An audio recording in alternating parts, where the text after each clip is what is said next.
ಹೆಣ್ಣಿಗಾಗಿ ಸತ್ತದು ಕೋಟಿ ಕೋಟಿ, ಮಣ್ಣಿಗಾಗಿ ಸತ್ತದು ಕೋಟಿ ಕೋಟಿ. ಹೆಣ್ಣು ಹುಣ್ಣು ಮಣ್ಣಿಗಾಗಿ ಸತ್ತದು ಕೋಟಿ ಕೋಟಿ. ಜಗದೀಶ್ವರ, ನಿಮಗಾಗಿ ಸತ್ತವರನ್ನು ನಾನು ಒಬ್ಬರನ್ನ ಕಾಣೆ. ಲೋಕದೊಳಗ ಹೆಣ್ಮಕ್ಕಳನ್ನ ಕೆಣಕಿ ಯಾರೂ ಉಳಿದಿಲ್ಲ ಬಳಗದವರೇ. ಮಹಾಭಾರತ ನಡಿಬೇಕಾಗಿತ್ತು ಅಂತಂದ್ರೆ ಏನಂತ, ದ್ರೌಪದಿನ ಕೆಣಕಿದ ಸಲುವಾಗಿ. ತುಂಬು ಸಭೆಯೊಳಗ ಪಗಡೆ ಆಟದೊಳಗ ಪಾಂಡವರು ಸೋತ್ರು. ಪಗಡೆ ಆಟದೊಳಗ ಸೋತ್ರು. ತಮ್ಮನ್ನು ತಾ ಸೋಲೋದಲ್ಲದೆ ಯಾರನ್ನ ಸೋತ್ರು ಅಂದ್ರೆ ಪಾಂಚಾಲಿ ದ್ರೌಪದಿಯನ್ನು ಸೋತ್ರು, ಹೆಂಡತಿನ ಸೋತ್ರು. ಹೆಂಡತಿನ ಸೋತಿದ ಸಲುವಾಗಿ ದುಷ್ಟನಾಗಿರುವ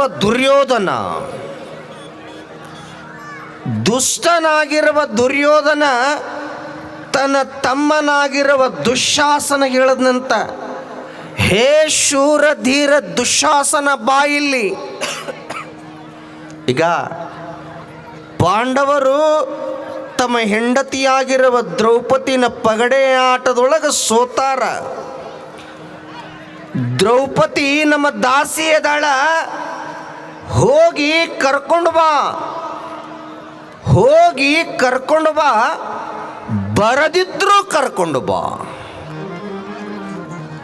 ನಿಮ್ಮಂಥವ್ರಾಗಿದ್ವಿ ಅಂತಂದ ಬಳಕ ಬುದ್ಧಿವಾದ ಹೇಳ್ತಿದ್ವಿ.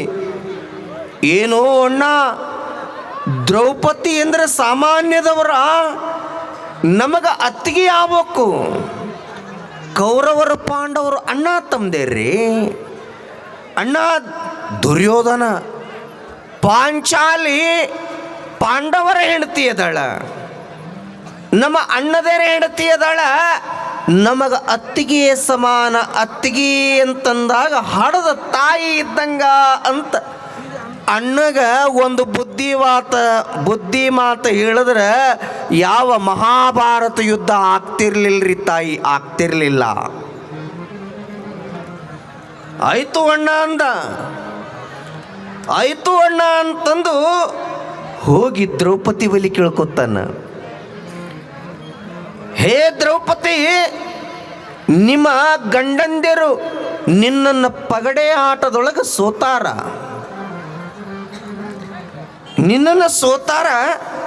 ಅದರ ಸಲುವಾಗಿ ನೀ ನಮ್ಮ ಅಣ್ಣನ ಸಭಾದೊಳಗೆ ನೀ ಬರಬೇಕು, ನಮ್ಮ ಅಣ್ಣನ ಆಜ್ಞೆ ಅದ ಅಂತಂದ ದುಶ್ಯಾಸನ ದ್ರೌಪದಿ ಅಂತಾಳ. ಯಪ್ಪಾ ಮೈದನ ದುಶ್ಯಾಸನ, ಈಗ ನೀ ನನ್ನ ಮಗ ಇದ್ದಂಗ. ಏ ದುಶ್ಯಾಸನ, ನೀ ನನಗೆ ಮಗ ಇದ್ದಂಗ. ಕೇಳು, ದೊಡ್ಡೋರ ಸಭಾದೊಳಗೆ, ಗಂಡಸರಿರುವ ಸಭಾದೊಳಗೆ ಹೆಣ್ಮಕ್ಳಿಗೇನಪ್ಪ ಕೆಲಸ? ದೊಡ್ಡೋರ ಸಭಾದೊಳಗೆ ಹೆಣ್ಮಕ್ಳಿಗೇನು ಕೆಲಸ ಯಪ್ಪ? ನನಗೆ ಬರೋದು ಆಗಲ್ಲ ಯಪ್ಪ ಅಂದಳು ಮಗ ಮೈದುನ ದುಶ್ಯಾಸನ. ಈ ಒಂದು ಮಾತು ಕೇಳಿದ್ರೆ ಮಹಾಭಾರತ ಆಗ್ತಾನೇ ಇರಲಿಲ್ಲ, ಬಿಡಲಿಲ್ಲ ಇವ. ವಿನಾಶಕಾಲ ವಿಪರೀತ ಬುದ್ಧಿ. ಅದೆಲ್ಲ ನಡೆಯಲ್ಲ. ನಮ್ಮಣ್ಣ ಹೇಳ್ಯಾನ, ಕರ್ಕೊಂಡು ಬಂದ್ರ ಬಾ, ಇಲ್ಲ ಅಂದ್ರು ಬರದಿದ್ರು ಕರ್ಕೊಂಡು ಬಾ ಅಂತಂದಾನ. ಬರದಿದ್ರು ನಿನ್ನ ತುರುವನ್ನ ಹಿಡಿದು ದರ ಎಳ್ಕೊಂಡು ಬಾ ಅಂತಂದಾನ ನಮ್ಮಣ್ಣ. ಯಾವ ದುರ್ಯೋಧನ. ಯಾವಾಗ ದ್ರೌಪದಿಯ ಮುಡಿಗಿ ಅತ್ತಿಗೆಯಾಗಿರುವ ದ್ರೌಪದಿಯ ತುರುವಿಗೆ ಹೋಗಿ ಹಿಡಿಲಿಕ್ಕೆ ಹೋದ, ಹಿಡಿದು ದರ ಎಳೆದುಕೊಂಡು ಬರುವಾಗ ರನ್ನನ ಗದಾ ಯುದ್ಧದೊಳಗೆ ಭಾಳ ಚಂದ ರನ್ನ ಹೇಳ್ತಾನ.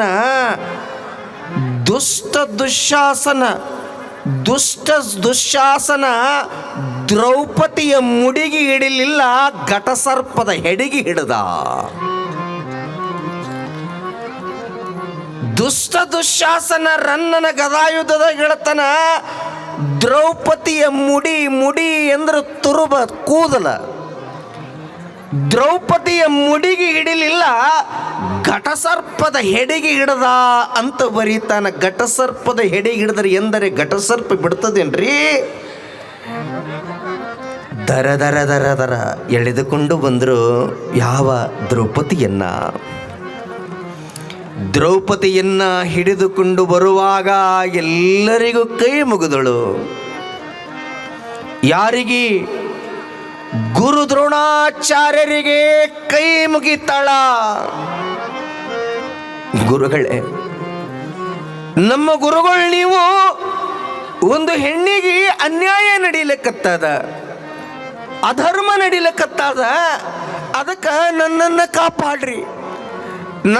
ಕಾಪಾಡ್ರಿ ಅಂದಾಗ ಗುರು ದ್ರೋಣಾಚಾರ್ಯರು ತಲೆ ತೆಳಗ ಮಾಡಿದ್ರು. ತಾಯಿ ತಲೆ ತೆಳಗ ಮಾಡಿದ್ರು. ಭೀಷ್ಮಾಚಾರ್ಯರಿಗೆ ಕೈ ಮುಗಿದು ಕೇಳ್ಕೊತಾಳ.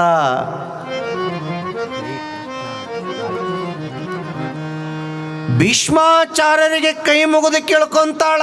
ಭೀಷ್ಮಾಚಾರ್ಯರು ನಿರುತ್ತರರಾದರು. ದ್ರೌಪದಿಯ ಪ್ರಶ್ನೆಗೆ ಅಲ್ಲಿ ಉತ್ತರ ಅವ್ರ ಕಡೆಗೆ ಸಿಗಲಿಲ್ಲ, ಅವರೂ ಮೌನವಾದರು.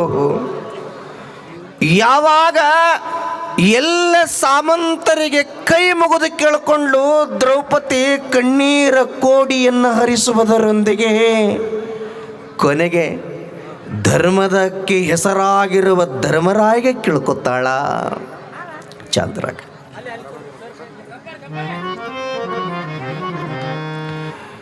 ಧರ್ಮಕ್ಕೆ ಹೆಸರಾದ ಧರ್ಮರಾಯನೇ ಕೇಳು.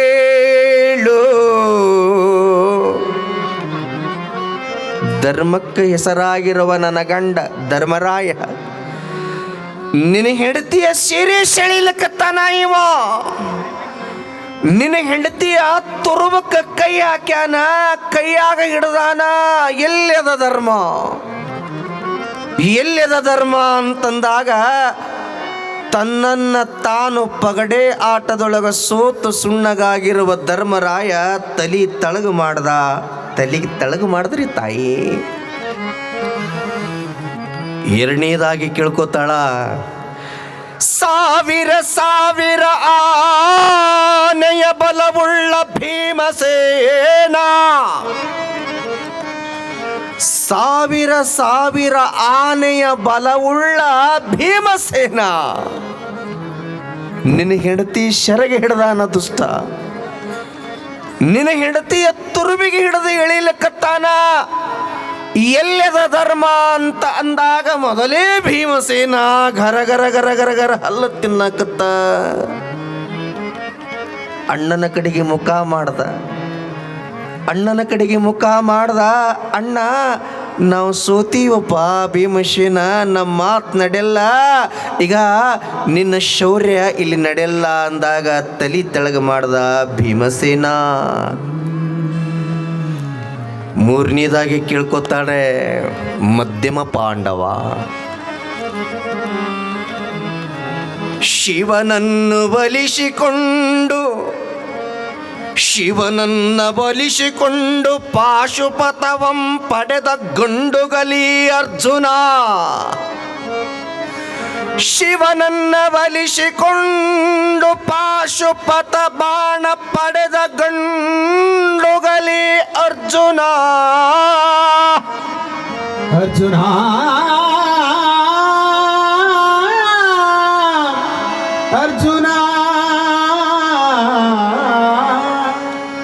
ಅರ್ಜುನಿಗೆ ಕೇಳ್ಕೊಂಡಾಗ ಅರ್ಜುನ ಕೂಡ ಯಾರಿಗೆ ಕಡೆಗೆ ಮುಖ ಮಾಡ್ತಾನ? ಧರ್ಮರಾಯನ ಕಡೆಗೆ ಮುಖ ಮಾಡ್ದ. ಧರ್ಮರಾಯ ಬ್ಯಾಡಯಪ್ಪ, ಅರ್ಜುನ ಬ್ಯಾಡೋ, ನಾವು ಸೋತೀವಿ ಬ್ಯಾಡ ಅಂತಂದ. ನಕುಲ ಸಹದೇವರು ಸಣ್ಣವರು. ನಕುಲ ಸಹದೇವರಿಗೆ ಅವರಿಗೆ ಕೇಳಾಕ ಬಾಯಿ ಇರಲಿಲ್ಲ. ದ್ರೌಪದಿಗೆ ಅನಿವಾರ್ಯವಾಗಿ ಸಾವಿರ ಸಾಮಂತರೆಡ ಒಡಗೂಡಿ ಸಾಮಂತರ ಎದುರಿಗೆ ದುಷ್ಟನಾಗಿರುವ ದುರ್ಯೋಧನ ಯಾರಿಗೆ ಹೇಳ್ತಾರ? ದುಶ್ಯಾಸನಿಗೆ ಹೇಳ್ತಾರ.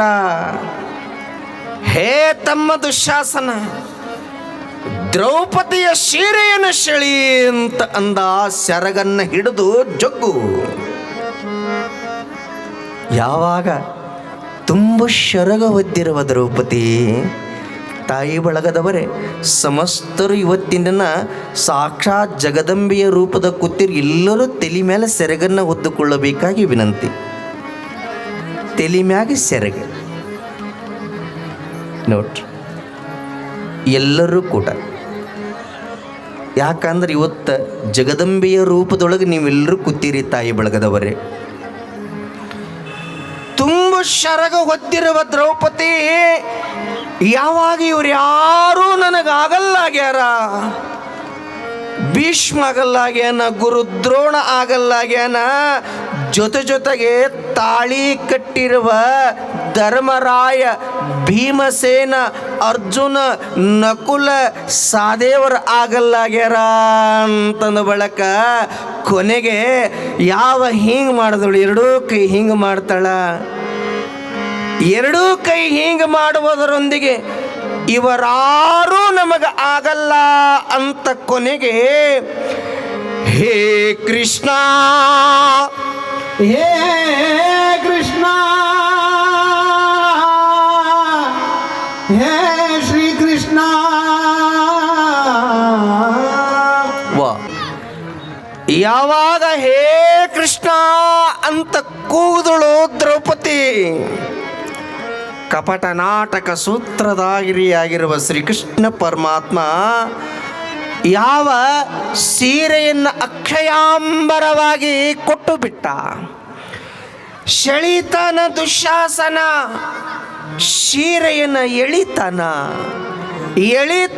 ಎಳಿತಾನ ಗುಡ್ಡದಂಗ ಪರ್ವತದಂಗ ದ್ರೌಪದಿ ಶಿರಿ ಬಿತ್ತು. ಗುಡ್ಡದಂಗ ದ್ರೌಪದಿಯ ಶಿರಿ ಬಿತ್ತು.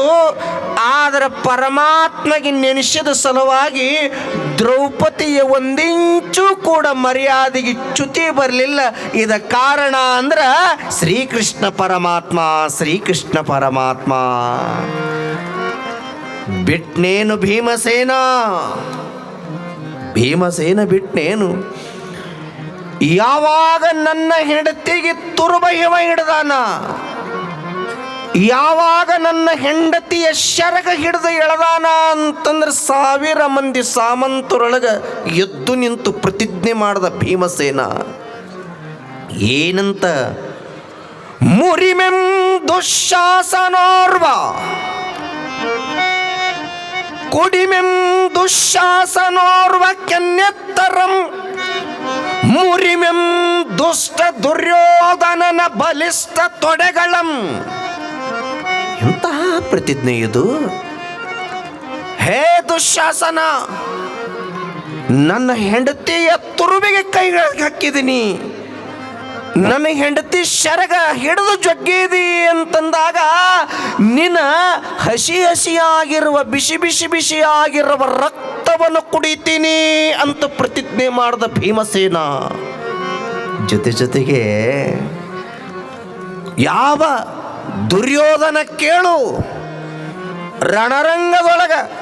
ರಣರಂಗದೊಳಗ ನನ್ನ ಗದೆಯಿಂದ ನಿನ್ನ ತೊಡಿ ಮುರಿತೀನಿ. ಯಾಕೆ ತೊಡಿ ಮುರಿತೀನಿ ಅಂತಂದಿದ್ನು ಅಂದ್ರೆ, ಹೇ ಪಾಂಚಾಲಿ, ಇಲ್ಲಿ ತನಕ ನಿನಗೆ 5 ಮಂದಿ ಏನಿದ್ರು ಗಂಡಂದಿರಿದ್ರು, 5 ಮಂದಿ ಗಂಡಂದಿರಿದ್ರು. ನಿನ್ನನ್ನು ನಾ ಗೆದ್ದೀನಿ. ಇಲ್ಲಿ ತನ್ನ 5 ಮಂದಿ ಇದ್ರು, ಈಗ 6ನೇದವನ್ನ ಅಂತ ತಿಳ್ಕೋ. ಹೇ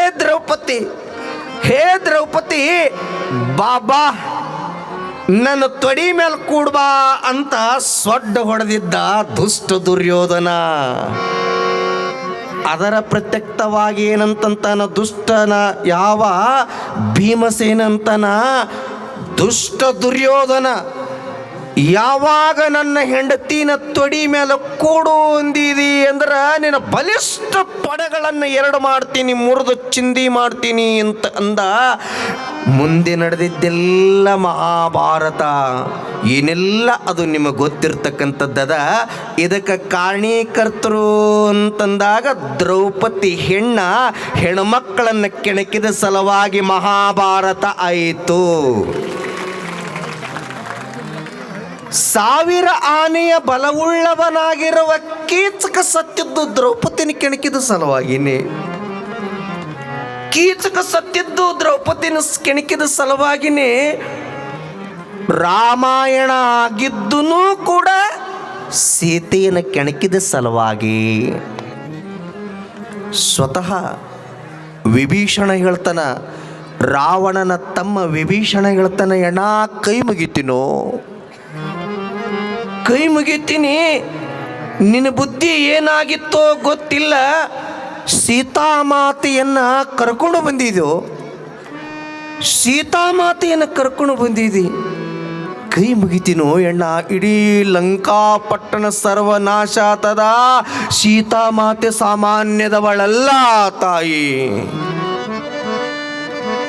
ಸಾಮಾನ್ಯದಕ್ಕೆಲ್ಲೋ ಗೌರವಯುತವಾಗಿ ಶ್ರೀರಾಮನನ್ನ ಕರೆಸಿ ಹೆಂಡತಿನ, ಶ್ರೀರಾಮನ ಹೆಂಡತಿಯನ್ನು ಅವನಿಗೆ ಕೊಟ್ಟು ಸನ್ಮಾನವನ್ನು ಮಾಡೋ ತಪ್ಪಿಗೆ ಪ್ರಾಯಶ್ಚಿತ್ತ ಆತದ. ಇಲ್ಲ ಅಂತಂದ್ರೆ ಲಂಕಾಪಟ್ಟಣ 100ಕ್ಕೆ 100 ಸುಡ್ತದ ಅಂತ ಅಂದ ವಿಭೀಷಣ ತಮ್ಮ. ಅಂದು ತಮ್ಮನ ಮಾತು ಕೇಳಿದ್ರೆ ರಾಮಾಯಣ ಆಗ್ತಿರ್ಲಿಲ್ರಿ, ಆಗ್ತಿರ್ಲಿಲ್ರಿ. ಇವ ಏನಂತಾನ, ಅಲ್ಲೋ ವಿಭೀಷಣ, ನೀನೇ ದೊಡ್ಡ ಶಾಣಿ ಅಂತ ಮಾಡಿದೇನು, ನನಗೆ ಗೊತ್ತಿಲ್ಲೇನು ಏನಂತ. ಜಾನಾಮಿ ಸೀತಾ ಜನಕ ಪ್ರಸೂತಂ, ಜಾನಾಮಿ ರಾಮಂ ಮಧುಸೂದನಂಚ, ವದಂಚ ಮಧುಸೂದನಂಚ ನಿಜಂ, ವದಂಚ ಮಧುಸೂದನಂಚ ನಿಜಂ, ತಥಾಪಿ ಸೀತಾನ ಸಮರ್ಪಯಾಮಿ.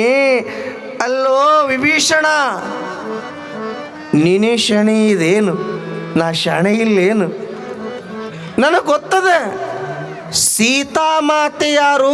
ಜಾನಾಮಿ ಸೀತಾ ಜನಕ ಪ್ರಸೂತಂ, ಸೀತಾಮಾತೆ ಜನಕ ರಾಜನ ಮಗಳು ಅನ್ನೋದು ನನಗೆ ಗೊತ್ತದು ಅಂದ. ಯಾವ ಶ್ರೀ ರಾಮ ಯಾರು? ಮಧುಸೂದನಂಚ ಸಾಕ್ಷಾತ್ ವಿಷ್ಣುನ ಅವತಾರ ಅನ್ನೋದು ನನಗೆ ಗೊತ್ತದ ಅಂದ. ವದಂಚ ಮಧುಸೂದನಂಚ ನಿಜಂ, ನನ್ನನ್ನು ರಾಮ ಕೊಲ್ತಾನ ಅನ್ನೋದು ನನಗೆ ಗೊತ್ತದ. ತಥಾಪಿ ಸೀತಾನ ಸಮರ್ಪಯಾಮಿ, ಆದರೂ ನಾ ಸೀತಾಮಾತೆಯನ್ನು ಕೊಡಲ್ಲ ಅಂತಂದಾಗ ಇದಕ್ಕೇನಂತಾರೆ? ವಿನಾಶಕಾಲ ವಿಪರೀತ ಬುದ್ಧಿ. ಕುಂಭಕರ್ಣ, ಮೇಘನಾದ, ಇಡೀ ಯಾವ ರಾವಣನಂತಹ ದಶಕಂಠ ರಾವಣ ಅಂತವ ಮಣ್ಣಾಗ ಮಣ್ಣಡಗಿದ್ದು ಸೀತಾಮಾತೆಯನ್ನು ಕೆಣಕಿದ ಸಲುವಾಗಿ, ಸೀತಾಮಾತೆಯನ್ನು ಕೆಣಕಿದ ಸಲುವಾಗಿ. ಅದಕ್ಕೆ ಅಂತಾರ, ಹೆಣ್ಣು ಹೆಣ್ಣಲ್ಲ, ಹೆಣ್ಣು ರಕ್ಕಸ ಎಲ್ಲ, ಹೆಣ್ಣು ಸಾಕ್ಷಾತ್ ಕಪಿಲ ಸಿದ್ಧ ಮಲ್ಲಿಕಾರ್ಜುನ ನೋಡ. ತಮಾಡಿದ ಹೆಣ್ಣು ತನ್ನ ತೊಡೆಯನೇರಿತ್ತು, ತಮಾಡಿದ ಹೆಣ್ಣು ತನ್ನ ತಲೆಯನೇರಿತ್ತು. ಪರಮಾತ್ಮನ ತೊಡಿ ಮೇಲೆ ಕುಂತಕ್ಕಿ ಪಾರ್ವತಿ ಎದಳ. ಸ್ವತಃ ಪರಮಾತ್ಮ ಅರ್ಧನಾರೀಶ್ವರತನ ಅರ್ಧ ಭಾಗ ಹೆಂಡತಿಗೆ ಮೀಸಲಾಗಿ ಕೊಟ್ಟಾನ ಅಂತಂದ್ರೆ ನಮ್ಮ ಭಾರತ ದೇಶದೊಳಗೆ ಹೆಣ್ಮಕ್ಳಿಗೆ ಭಾಳ ಕಿಮ್ಮತ್ತದ ರೀ. ನಮ್ಮ ಭಾರತ ದೇಶದೊಳಗೆ ಹೆಣ್ಮಕ್ಳಿಗೆ ಭಾಳ ಕಿಮ್ಮತ್ತದ. ಜನನಿ ಜನ್ಮಭೂಮಿಷ್ಯ, ಜನನಿ ಜನ್ಮಭೂಮಿಷ್ಯ ಸ್ವರ್ಗಾದಪಿ ಗರಿಯಸಿ. ಹೆತ್ತ ತಾಯಿ ನಮ್ಮ ನಿಮ್ಮನ್ನೆಲ್ಲ ಹೆತ್ತ ತಾಯಿ ಜನ್ಮ ಕೊಟ್ಟಿರುವ ಭಾರತ ದೇಶ ಸ್ವರ್ಗಕ್ಕಿಂತಲೂ ಮೇಲು ಅಂತ ಕರೀತಾರ. ಏನಂತ? ಜನನಿ ಜನ್ಮಭೂಮಿಷ್ಯ ಸ್ವರ್ಗಾದಪಿ ಗರಿಯಸಿ. ನಮ್ಮ ನಿಮ್ಮೆಲ್ಲ ಹಡೆದವಳು ತಾಯಿ ಎಲ್ಲವೇ. ರನ್ನ ಜೋ ಚಿನ್ನ ಜೋ ಪುಣ್ಯವಂಶಿ ರವಿ ನೀನೆಂದು. ರನ್ನ ಜೋ ಚಿನ್ನ ಜೋ ಪುಣ್ಯವಂಶಿ ರವಿ ನೀನೆಂದು ಜೋಗುಳವ ಹಾಡಿದವಳು ತಾಯಿಯಲ್ಲವೇ, ತಾಯಿಯಲ್ಲವೇ. ನನ್ನ ಮಗ ಬೆಳೆಯಲೆಂದು ಸಿದ್ಧಿ ಪುರುಷನಾಗಲೆಂದು. ಒಂದು ಲೇಖಕ ಬರೀತಾನ, ಮಕ್ಕಳ ಹಣೆಯ ಬರ ಬರೆಯುವುದೇನದ ಅಕಸ್ಮಾತಾಗಿ ತಾಯಿ ಕೈಯಾಗ ಕೊಟ್ರೆ, ಮಕ್ಕಳ ಹಣಿ ಬರ ಬರೆಯೋದು ತಾಯಿ ಕೈಯಾಗ ಕೊಟ್ರೆ ಜಗತ್ತಿನೊಳಗೆ ಯಾವ ಮಕ್ಕಳು ದುಷ್ಟರಾಗಿ ಹುಟ್ಟೋದಿಲ್ಲ, ಎಲ್ಲರೂ ಕೂಡ ಮಹಾತ್ಮರಾಗೇ ಹುಟ್ಟುತ್ತಾರ. ಯಾಕಂದ್ರೆ ಜಗತ್ತಿನೊಳಗೆ ತಾಯಿ ಕರುಳು ಅನ್ನೋದೇನದ ಆಕಾಶ ಭೂಮಿಗಿಂತಲೂ ಭಾಳ ದೊಡ್ಡದದ. ಆಕಾಶ ಭೂಮಿಗಿಂತಲೂ ಭಾಳ ದೊಡ್ಡದದ. ಜೋಪಾನ ಮಾಡಿದವಳು ತಾಯಿ ಇಲ್ಲವೇ. ಮಲಗುವಾಗ ಏಳುವಾಗ ಖುಷಿಗೆ ತೊಟ್ಲ ಹಾಕಿರ್ತೀರಿ ಅವ ನೀವು. ಮಲಗ್ಯಾದ ಇಷ್ಟು ಕೇಳ್ತದ ಕೂಸು ಅನ್ನೋದು ನಿಮಗೆ ಗೊತ್ತಿರ್ತಿರ್ತದ. ಇಷ್ಟಕ್ಕೆ ಮಲ್ಕೋತದ ನನ್ನ ಕೂಸ ಅನ್ನೋದು ನಿಮಗೆ ಗೊತ್ತಿರ್ತದ. ತಾಯಿ ತೊಟ್ಟಲದಾಗ ಹಾಕುವಾಗ ಯಾಕೋ ನನ್ನ ಕೂಸು ಇಟ್ಟತ್ಲಿ ಮಕ್ಕೋಬೇಕಾಗಿತ್ತೇವ, ಹೌದಲ್ರಿ? ಯಾಕೋ ನನ್ನ ಕೂಸು ಇಟ್ಟತ್ತನ ಮಕ್ಕೋಬೇಕಾಗಿತ್ತೇವ, ಏನಾಗ್ಯದೋ ಏನು, ಯಾರ ಕಣ್ಣು ಬಡದದೋ ಏನು, ಹೀ ಮಾಡಿ ನೆದರ್ ತೆಗಿತೀರಿ ಅಲ್ಲ ಯವ್ವ ನೀವು. ಯಾಕೋ ಮಗು ಅಳ್ಳಕತ್ತದ ಅಂದರೂ ನಿಮಗೆ ಚಿಂತಿ, ಭಾಳತನ ಮಕ್ಕೊಂಡದ. ಅಯ್ಯವ್ವ ಕೂಸರ್ದು ಹಾಕಿನಿ, ಒಗ್ಯಾಣ ಮುಗುದದ, ಅಡ್ಗೆ ಮುಗುದದ, ಕಸ ಮುಸ್ರಿ ಎಲ್ಲ ಮುಗುದದ, ಇಟ್ಟತ್ತನ ನನ್ನ ಕೂಸು ಹೇಳ್ಬೇಕಾಗಿತ್ತೀವ.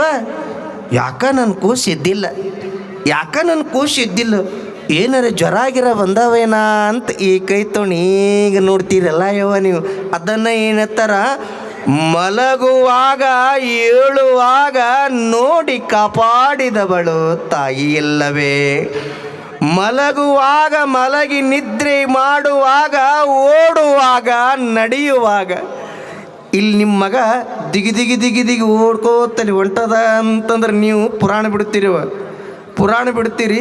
ಸರಕ್ಕನೆ ಹಿಂಗೆ ನೋಡ್ತೀರಿ, ನಮಗೆ ನೋಡ್ತೀರಿ, ಹಿಂಗೆ ನೋಡ್ತೀರಿ, ನಮಗೆ ನೋಡ್ತೀರಿ. ಯಾಕಂದ್ರೆ ಎಲ್ಲರಿ ಎಡಿ ಬಿಳಿ ಗಿಳಂಗದ ಕೂಸ. ಯಾಕ್ರಿ ಕೇರಾಕತ್ತಿರ್ತೀರಿ, ಜ್ವಾಳ ಕೇರಾಕತ್ತೀರಿ, ಹಸನು ಮಾಡಕತ್ತೀರಿ ಅಂತಂದ್ರೆ ಹಳ್ಳ ಆರ್ಸ್ಲಕತ್ತೀರಿ, ಹಿಂಗೆ ಮಾಡ್ತಿರ್ತೀರಿ. ಕೂಸಿನ ಕಡೆಗೆ 1 ಲಕ್ಷ ಕೊಟ್ಟಿರ್ತೀರಿ, ಕಣ್ಣು ಇಲ್ಲೊಂದು ಅಲ್ಲೊಂದು. ಕೂಸು ಏನಾರು ಹೋಗಿ ಸರಕನೆ ಬೀಳಿಗಿಳಂಗದಂತ ನೋಡಿ ಕಾಪಾಡಿದವಳು ತಾಯಿ ಎಲ್ಲವೇ. ಲೋಕದೊಳಗೆ ತೀರಿಸಲಾಗದ ಋಣಾರಿ. ಲೋಕದೊಳಗೆ ಹಿಂದೇನೂ ತೀರಿಸಿಲ್ಲ, ಮುಂದೇನೂ ತೀರಿಸಿಲ್ಲ. ತೀರಿಸಲಾಗದ ಋಣ ಯಾವುದಾದ್ರೂ ಅದ ಅಂತಂದಾಗ ತಂದೆ ತಾಯಿ ಋಣ, ಗುರುವಿನ ಋಣ. ಅದನ್ನು ಏನಂತ ಕರೀತರು? ಮಾತೃದೇವೋಭವ. ಜಗತ್ತಿನೊಳಗೆ ತಾಯಿನೇ ಮೊದಲು ದೇವರು ಅಂತ ಕರೆದ್ರು. ಯಾಕ್ರಿ ಬುದ್ಧಿ? ಮಾತೃದೇವೋಭವ, ತಾಯಿನೇ ಮೊದಲು ದೇವರು ಅಂದರು. ಎರಡನೇ ದೇವರು ಪಿತೃದೇವೋಭವ, ತಂದೆ ಎರಡನೇ ದೇವರು ಅಂದರು. ಮೂರನೇ ದೇವರು ಆಚಾರ್ಯ ದೇವೋಭವ ಅಂತಂದರು. ಗುರುನಾಥ ಸದ್ಗುರು ಆಗಿರುವ ವಿವೇಕ ಚಿಂತಾಮಣಿ ಅಪ್ಪಾಜಿ ಅಂತವರು ಮೂರನೇ ಮಹಾಗುರು, ಮೂರನೇ ದೇವರು ಅಂತ ಕರೆದರು. ತಿಳಿದವ್ರು ಹೆಣ್ಮಕ್ಕಳಿಗೆ ಕಿಮ್ಮತ್ತು ಕೊಟ್ಟಾರ, ತಿಳಿಲಾರ್ದವರು ಶುಂಭನಂತ ಹುಂಬರು.